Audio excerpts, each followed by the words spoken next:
Ya, kita datang ke sini untuk mengecek progres perkembangan terakhir dari pembangunan IKN, khususnya pembangunan istana.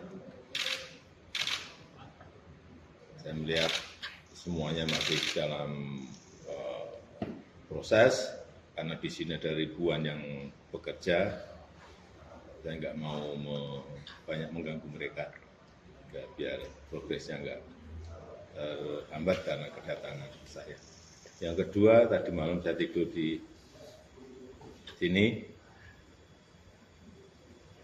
Bagaimana tuh? Nyenyak nggak, Pak? Gimana? Tidurnya nyenyak? Nyenyak dong, Pak. Enggak nyenyak. Saya ngomong apa adanya. Kenapa tuh Pak nyenyak? Alasannya apa? Alasannya? Levelnya apa ya? Gitu, Pak. Iya, mungkin pertama kali aja mungkin. Masih belum apa ya, masih belum nyenyak. Sejauh ini Bapak melihat perkembangan Istana Kepresidenan seperti apa, Pak? Progresnya seperti Ya, apa? semuanya masih ini kan, semuanya masih berjalan.